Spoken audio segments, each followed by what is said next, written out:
So I realized I never show you guys the actual end result of the nightmare run. So you can see our score here. The kills, I got 183, 91 other, which is basically the use of the special and fire build. A lot of dudes, like I said, this build is very fun. And yeah, again, we didn't get the bonuses. It's hard to get the bonuses without people with mics, but with this build, you can do some really fun stuff. This is a really fun build. Things like this. Watch this. All those guys are gonna fall out. They're just gonna keep burning, burning, burning. And basically, that's kind of how the build works. Like I said, it's a bit of a fire build, and then with the skipping bow, it just makes your hunter ability got much more powerful. And I'll show you kind of how it gets that powerful. It's a combination of the charm and the skipping bow. But basically, for techniques, we went with the explosive arrows, as you saw there on that clip for the nightmare story, and then we actually did not go with the decreased class ability cooldown. I actually decided to go with the increase the arrow speed by 100%. That one, um, it's just really fun to do. And when you combine that with the smoke bombs, you can really rattle off a lot of headshots. And I didn't actually record some of the clips, but I'll get these clips for you of showing you when you get that instant cooldown, and I'll show you what what that does too. But basically, we're running that, getting those, firing off those arrows. Like I said, this is a really fun build. It's just fun to shoot like 10, 12 arrows rapidly with full draw. You can do a lot of damage that way. Then, of course, we went with damage status effect 25%.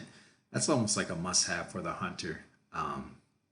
Like to use the armor piercing arrows, um, not necessary because you can just have a bow that does that already. And then again, I went with two legendary items over the body headshot or the extra two targets on the ultimate.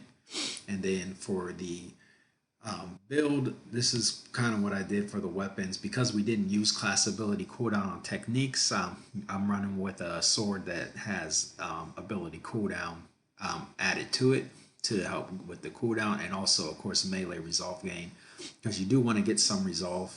You want to be able to fire off those specials. And then this is important, the skipping stone bow is important for this build. I know a lot of the other builds I show you guys, I don't use it, but for this week, it's really effective, especially for this survival, the stage that they use. This is the easiest stage. It's been the easiest survival so far. I've already ran through it a couple times with just randoms and no mics. So there's that. And then we get range damage and headshot damage, trying to just get as much damage as I can. Not really too concerned with draw speed per se.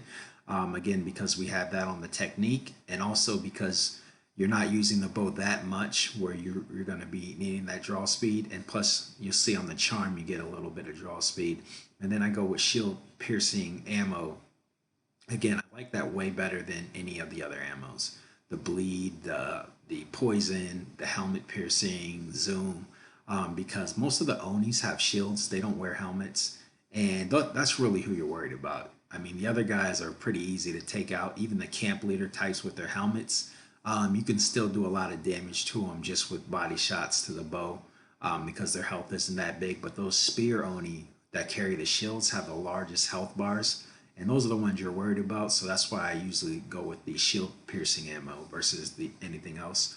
Then for the charm, what you really want to see is you want it to be a Fire Master charm, and then the hunter ability radius.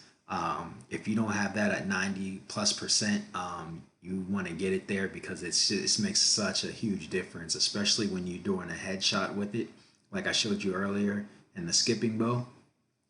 You can do a lot of damage and basically just take out 10, 12 people pretty quickly. And then I went with the ghost weapon. I usually go with the fired up sticky bombs. just because again we're running kind of a fire build, and then lastly I go with the mist of the uh, the Mystic Yagata.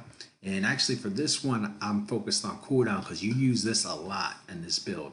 And you go with Lucky, that 15% chance, instantly cooldown, instantly reset cooldown. It actually happens, 15% doesn't sound like a lot, but it happens pretty often. And so when you combine that, kind of like I did in the clip, you throw that down and then you fire off a bunch of headshots or go for an assassination attempt and then fire off a bunch of headshots. It's huge, especially when you get that instant cooldown. So yeah, I mean that's basically what I ran for this. You guys can tell me what scores you got. Um, on survival, did you beat my score that you saw at the beginning there? Did you beat my kills? Let me know. Thanks. Bye.